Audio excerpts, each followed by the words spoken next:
Livro: Quem tem ouvidos, ouça. Lições de Pérgamo e Tiatira em Apocalipse. Pedro Dong.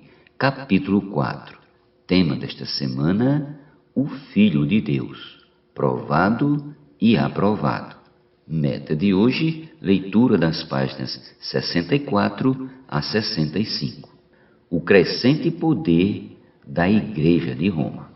Não basta a Igreja professar a fé segundo o credo de Nicéia, visto no capítulo anterior. Não adote meramente esse credo como se adota um clube de futebol. Precisamos buscar a realidade que diz respeito a nosso modo de andar, provado e aprovado por Deus. Foi no período da Igreja em Tiatira que se estabeleceu o sistema papal universal na segunda metade do século VI. Nessa época, houve a fundação do grande poder e soberania da diocese, dos bispos e dos arcebispos de Roma. Mas por que Roma se destacou? Porque naquele tempo, cada cidade tinha seu bispo, e nas capitais os bispos tinham maior importância. Era tudo uma espécie de jogo político. Antes de Constantino transferir a capital do império para Bizâncio e construir Constantinopla, Roma já era reconhecida como uma metrópole e seu bispo era reconhecido como primaz. O que é primaz? É o primeiro na hierarquia dos bispos e arcebispos. Quando Constantinopla se tornou a cidade imperial, sede do Império Romano Oriental, Roma, por sua vez, havia se tornado a capital do Império Romano Ocidental. Naquele tempo, o bispo de Roma foi elevado à condição de patriarca, inferindo estar entre os pais da Igreja. Logo em seguida, os bispos de Constantinopla também reivindicaram a dignidade dos pontífices romanos. Eles exigiam a igualdade, ambicionando a mesma autoridade. Assim deu-se início à chamada Igreja Grega, conhecida atualmente como Igreja Ortodoxa Grega, um conjunto separado e resultado de uma longa batalha entre o Ocidente e o Oriente.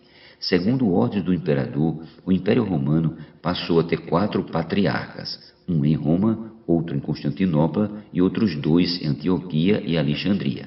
A partir daí, começou a disputa sobre quem seria o maior, quem teria mais poder. Roma afirmava que o apóstolo Pedro era o primaz entre os apóstolos e que sua primazia fora herdada pelos bispos de Roma. É surreal, mas até hoje eles pensam assim. Por essa razão, os bispos romanos afirmavam que a superioridade deles se originava de sua descendência linear de São Pedro e não da grandeza imperial da cidade, porque Constantinopla se tornou uma cidade ainda maior do que Roma. Esse dogma foi aceito por todos no começo do século V, e a Igreja de Roma estabeleceu seu direito de reger a Igreja Universal. Foi nesse momento que os bispos de Roma passaram a ter a primazia sobre os demais. A Igreja Romana reivindicava sua supremacia nas esferas eclesiástica e política. Na esfera eclesiástica, determinou-se que, primeiro, o bispo de Roma seria o juiz infalível em todas as questões doutrinárias. Quando se levantava alguns problemas doutrinários, quem dava a palavra final era o bispo de Roma. Segundo, e ele e apenas ele tinha o direito inerente e supremo de convocar e presidir concílios gerais, de convocar os bispos de toda a terra e fazer uma assembleia em concílio. Terceiro, o dia de ordenação eclesiásticas pertencia a ele, isto é, de ordenar bispos e arcebispo. E quarto, a separação da comunhão da Igreja de Roma implicava culpa de cisma, isto é, quem não concordava com isso e não queria mais comungar com Roma seria taxado de divisivo, de ter provocado a cisma. Na esfera política era mais assustador ainda.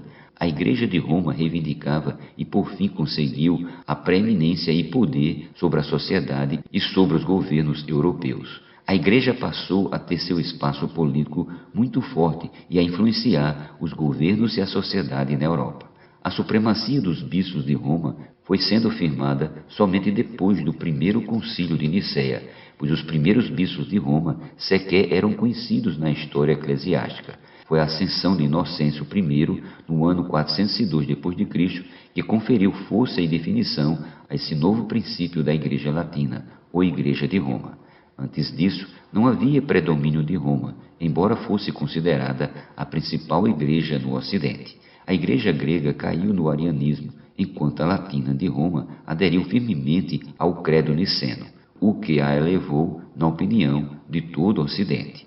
Desse modo, a igreja de Roma ganhou mais credibilidade junto às pessoas. Porém, como já dissemos, embora tivesse adotado o credo de Nicéia, faltava-lhe a realidade, e isso é o que mais importa.